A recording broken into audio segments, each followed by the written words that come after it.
La société civile PARSEM s'inscrit en fort contre le boycott du gouvernement dans les pourparlers interburundais qui se déroulent en Tanzanie. Dans une conférence de presse de ce 26 octobre 2018, le président de la PARSEM, M. Faustin Ndoukoumana, lance un appel à tous les concernés de répondre présent afin de se préparer pour les élections libres, transparentes et apaisées pour l'année 2020. Écoutez.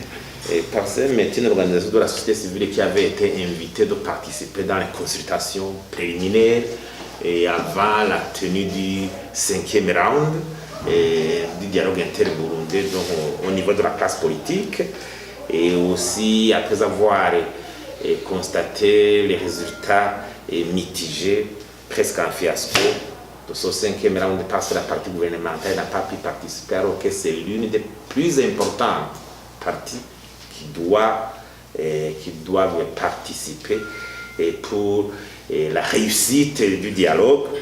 On regrette cette situation parce que, vous savez, le Burundi a de nombreux défis actuellement au niveau politique, économique, social et pauvreté. Et nous sommes à 18 mois des élections, je le répète. Dans 18 mois, on ne peut pas trouver solution à tous ces défis, tous ces problèmes. Avec des institutions aussi qui ont été justement un problème au niveau des relations avec les partenaires. Donc on ne peut pas vider ces défis. La logique est que les institutions qui seront ici des élections 2020 seront les véritables institutions pour nous tirer de cet abîme. Si nous ratons cette occasion, pour avoir des institutions fortes, crédibles, issues des élections transparentes, acceptées, ça sera un problème. C'est pour cela que si on devait parler de l'agenda fait d'autres pour les élections de 2020, une occasion pour la rassembler la classe politique, c'était vraiment une occasion pour tracer un avenir meilleur par rapport aux autres de 2020. C'est très connu. C'est la logique même. À 18 mois des élections, on ne peut pas prétendre trouver une solution aux défis économiques, sociaux, cohésion, tout ça. Alors, j'imagine que les conséquences peuvent être lourdes. Les conséquences peuvent peser lourdement sur le peuple burundais. D'abord, au niveau d'abord économique, il y a l'image du pays en crise qui se perpétue. Pays à risque, fragile, sur un impact sur la confiance des investisseurs. Les investissements directs étrangers, vous savez que nous avons un déficit de mobilisation d'épargne intérieure. Il y a un problème avec les bailleurs de fonds traditionnels, l'Union européenne, Banque monnaie ou autre. Vous savez, mais que l'Union européenne, je crois, j'ai vu qu'il a pris une mesure d'étendre encore une fois les sanctions jusqu'au 31 octobre 2019. C'est ce que j'ai vu. Et ça, ça n'est pas seulement un programme de développement. L'investissement dont nous avons besoin, les infrastructures, la croissance, dans un pays où la jeunesse est plus d'ailleurs 75%, avec une densité la plus l'une des plus fortes du monde.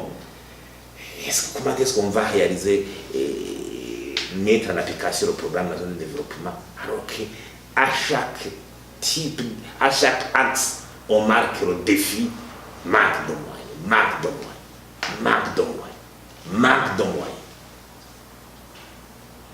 Il faut consulter ce document. On parle d'étendre le port de Bujumbura, la crise, manque de moyens. Donc il faut quand même, ça va peser le débat sur cette croissance. Nous étions déjà au niveau des indicateurs, les indicateurs sont au rouge. Et de la raison, vous ne pas au gouvernement national, bon, le gouvernement a la latitude de décréter un deuil. Ça, c'est de ses compétences. Mais un deuil toujours a des symboles. Et le deuil national doit se concrétiser à travers le drapeau en berne. C'est ça. Parce que si nous vaquons à nos activités quotidiennes, qu'est-ce qui doit prouver que nous sommes en deuil? C'est les drapeaux qui sont mis en berne. Parce que sinon, le commerçant est allé au bureau, au bureau. L'homme politique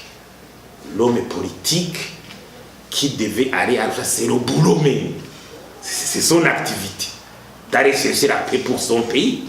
C'est l'activité. Est-ce qu'il y a un qui explique certaines activités et d'autres? Pareil, moi j'ai vu des hauts dignités, ministres, dans l'avion, quand je partais pour Arusha, dans l'avion, j'étais avec certains des ministres. J'ai demandé à un des cadres, il a rigolé. Comment vous partez alors que vous êtes en Il a rigolé. Pour qu'ils n'ont pas abandonné ces missions. Pour qu'ils n'ont pas abandonné ces missions.